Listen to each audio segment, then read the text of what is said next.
Bathroom உப்பு கரையா இருக்கு, உங்க பாத்ரூம் டேப் எல்லாம் ரொம்ப அழுக்கா உப்பு கரையா இருக்குன்னா, கண்டிப்பா இந்த வீடியோ உங்களுக்கு யூஸ்ஃபுல்லா இருக்கும். ஸ்கிப் பண்ணாம ஃபுல்லா பாருங்க. Hi friends, welcome back to our channel. எல்லாரும் எப்படி இருக்கீங்க? கண்டிப்பா நல்லா இருப்பீங்கன்னு நம்புறேன். இன்னைக்கு நம்ம சேனல்ல எல்லாருக்குமே ரொம்ப யூஸ்ஃபுல்லா இருக்கக்கூடிய கிச்சன் டிப்ஸ் அண்ட் ட்ரிக்ஸ் தான் ஷேர் பண்ணியிருக்கேன். ஸோ வீடியோவை ஸ்கிப் பண்ணாம ஃபுல்லா பாருங்க. அதுக்கு முன்னாடி நீங்க இப்பதான் நம்ம சேனலை ஃபர்ஸ்ட் டைம் பார்க்குறீங்கன்னா, இப்பவே சப்ஸ்கிரைப் பண்ணிக்கோங்க. கூட இருக்க பெல் சிம்பலை கிளிக் பண்ணிக்கோங்க. இப்போ வாங்க வீடியோக்குள்ளே போகலாம். ஃபர்ஸ்ட் டிப் என்னென்னு பார்க்கலாம். பசங்க வந்து ஒயிட் ட்ரெஸ் போட்டுட்டு போவாங்க ஸ்கூலுக்கு, இல்லை நார்மல் யூனிஃபார்மில் கூட பார்த்திங்கன்னா இந்த மாதிரி பென்னோட மார்க்கு, இங்க் பென்னோட கரைலாம் வந்து இருக்கும். நம்மளும் வந்து சம்டைம்ஸ் வந்து பேக்கெட்லலாம் பென் வைக்கும் போது அது வந்து பார்த்திங்கன்னா லீக் ஆகி இந்த மாதிரி கரையாக சான்ஸ் இருக்குது. ஸோ அந்த டைமில் வந்து இந்த டிப் ரொம்ப யூஸ்ஃபுல்லாக இருக்கும். ட்ரை பண்ணி பாருங்கள். ஸோ இப்போ இந்த பென்னை வந்து எங்கே வந்து உங்களுக்கு மார்க் இருக்கோ அந்த இடத்துல வந்து இந்த மாதிரி நீங்கள் வீட்டில் எந்த பர்ஃப்யூம் யூஸ் பண்ணுறீங்களோ அந்த பர்ஃப்யூமை லைட்டாக அந்த பென் மார்க் மேலே இந்த மாதிரி ஸ்ப்ரே பண்ணிவிடுங்க. ஸ்ப்ரே பண்ணிவிட்டு ஒரு டவலை வச்சு நல்லா நீங்கள் இந்த மாதிரி ஸ்க்ரப் பண்ணாலே போதும். உங்களுக்கு அந்த கரைலாம் வந்து பார்த்திங்கன்னா ரிமூவ் ஆயிரும். ஸோ இன்னும் கொஞ்சம் லைட்டாக இருக்குன்னா திருப்பி ஒரு ஸ்ப்ரே வந்து இந்த மாதிரி அதில் ஸ்ப்ரே பண்ணி விடுங்க. பண்ணி விட்டுட்டு இந்த மாதிரி டவலை வச்சு நல்லா நீங்கள் ஸ்க்ரப் பண்ணாலே போதும். உங்களுக்கு ஈஸியாக வந்து ரிமூவ் ஆயிரும். கண்டிப்பாக ட்ரை பண்ணி பாருங்கள். அடுத்த டிப் என்னன்னு பார்க்கலாம். நம்ம இந்த மாதிரி லேடிஸ்லாம் வந்து பர்ஸில், ஹேண்ட் பேக்லலாம் மொபைல் வச்சு எடுத்துகிட்டு போவோம். அதை வந்து நம்ம அப்படியே வைக்கும் போது ஸ்க்ராட்ச் ஆக சான்ஸ் இருக்குது. ஏன்னா பேக்குள்ளே இருக்கக்கூடிய மற்ற திங்ஸும் வந்து பார்த்திங்கன்னா இதோட உரசும் போது உங்களுக்கு அப்படியே வந்து ஃபோன்ஸ் வந்து ஸ்க்ராட்ச் ஆகிறதுக்கு சான்ஸ் இருக்குது. இந்த மாதிரி நம்மளுக்கு ஹேண்ட் பேக்கில் கம்பார்ட்மெண்ட் இருந்தாலும் நம்ம அந்த கம்பார்ட்மெண்ட்டில் போட்டு வச்சா கூட சம்டைம்ஸ் வந்து அதுக்குள்ளே ஏதாவது திங்ஸ் போட்டு வச்சுருந்தா கூட ஸ்க்ராட்ச் ஆக சான்ஸ் இருக்குது. ஸோ அந்த டைமில் இந்த டிப் வந்து பார்த்திங்கன்னா ரொம்ப யூஸ்ஃபுல்லாக இருக்கும். இந்த மாதிரி நீங்கள் யூஸ் பண்ணாத பழைய சாக்ஸ் இருந்துச்சுன்னா எடுத்துக்கோங்க. நிறைய பேர் பேக்லேயே வந்து அந்த மாதிரி ஃபோன் வைக்கிறதுக்குன்னு தனி கம்பார்ட்மெண்ட் இருக்கும். அந்த மாதிரி இருக்கிறவங்க அதுக்குள்ளேயே நீங்கள் வச்சிட்டிங்கன்னா ஒன்றும் பிரச்சனை இல்லை. அந்த மாதிரி இல்லாதவங்க இந்த டிப்பை ட்ரை பண்ணி பார்த்துக்கோங்க. இந்த சாக்ஸை வந்து அந்த ஹேண்ட் பேக்கோடு சேர்த்து நீங்கள் பின் பண்ணி வச்சுருங்க. ஸோ இப்போ இந்த மாதிரி பின் பண்ணதுக்கப்புறம் இது வந்து உங்களுக்கு ஒரு கம்பார்ட்மெண்ட் மாதிரி இருக்கும் அதில். ஸோ நீங்கள் ஃபோன் எடுத்துகிட்டு யூஸ் பண்ணிவிட்டு இதுக்குள்ளேயே வந்து திருப்பி போட்டு வச்சிடலாம். ஸோ வேணுன்றப்பது நம்ம எடுத்து யூஸ் பண்ணிவிட்டு அதுக்கப்புறம் அதுலேயே போட்டு வைக்கும் போது உங்களுக்கு ரொம்பவே வந்து ஃபோன் வந்து சேஃபாக இருக்கும். எந்த ஒரு ஸ்க்ராச்சஸும் வந்து பார்த்திங்கன்னா உங்களுக்கு இருக்காது. ஸோ நம்ம சாக்ஸ் வந்து அப்படியே வந்து போட்டு வச்சோன்னா கூட எடுத்து போட்டு நம்ம வைக்கிற மாதிரி இருக்கும்.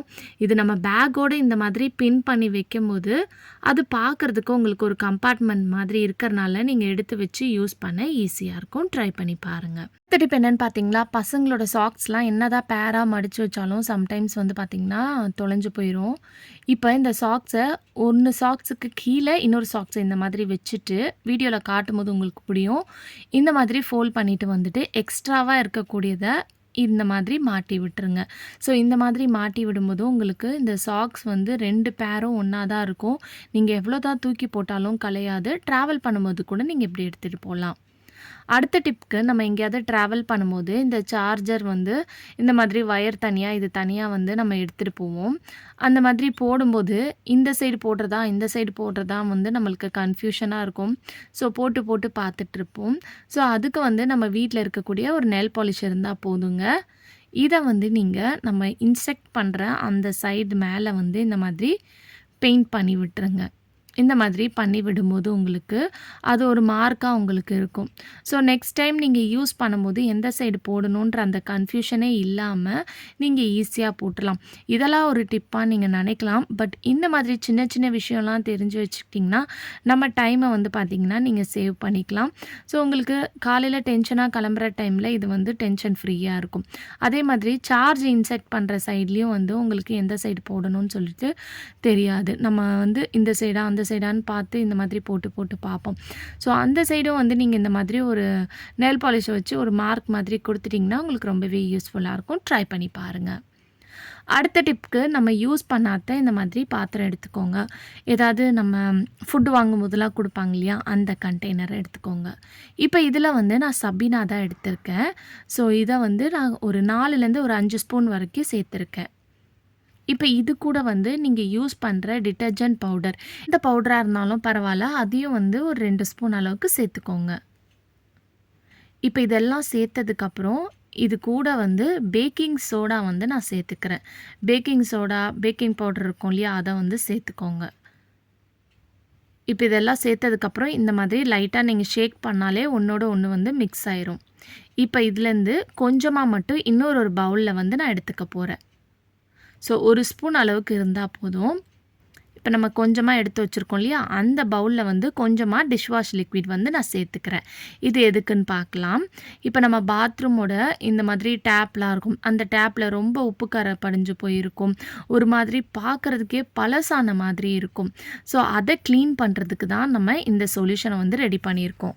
இப்போ இதை வந்து ஒரு ஸ்க்ரப்பரை வச்சு நம்ம ரெடி பண்ணி வச்சுருக்க அந்த பேஸ்ட்டை வந்து ஃபுல்லாக இந்த டேப்பில் வந்து நல்லா அப்ளை பண்ணி தேய்ச்சி விட்டுக்கோங்க.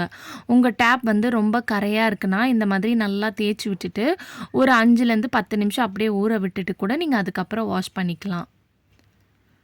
ஸோ இந்த மாதிரி கார்னரில் எல்லா இடத்துலையும் இந்த மாதிரி ஸ்க்ரப் பண்ணி தேய்ச்சிட்டு வாஷ் பண்ணதுக்கப்புறம் பாருங்கள் இப்போ எந்த அளவுக்கு புதுசாக நல்லா ஷைனிங்காக மின்னுதுன்னு சொல்லிட்டு. ஸோ கண்டிப்பாக இந்த டிப் வந்து பார்த்திங்கன்னா ரொம்ப யூஸ்ஃபுல்லாக இருக்கும். ட்ரை பண்ணி பாருங்கள். நான் உங்களுக்கு தேய்ச்சிட்டு உடனே உங்களுக்கு வாஷ் பண்ணி காமிச்சிருக்கேன். அதுக்கே வந்து பார்த்திங்கன்னா நல்லா உங்களுக்கு பார்க்குறதுக்கு புதுசு மாதிரி நல்லா ஷைனிங்காக உப்பு கரெல்லாம் நீங்கி போயிருக்கு.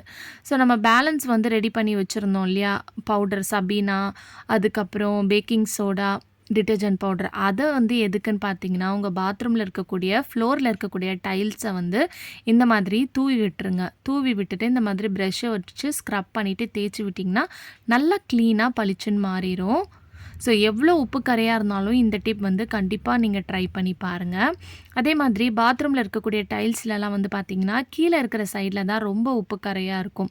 மேலெலாம் வந்து பார்த்திங்கன்னா அந்த அளவுக்கு இருக்காது. ஏன்னா கீழே தான் தண்ணி வந்து அதிகமாக படுறனால உங்களுக்கு அங்கே உப்பு கரையாக இருக்கும். டேப்புக்கு தேய்ச்ச அதே பேஸ்ட்டை தான் வந்து இந்த டைல்ஸ்க்கும் வந்து நான் தேய்ச்சிக்க போகிறேன். ஸோ 1 ஸ்பூன் அளவுக்கு தான் எடுத்தேன். பட் ஆனால் நம்மளுக்கு நிறையவே வரும்.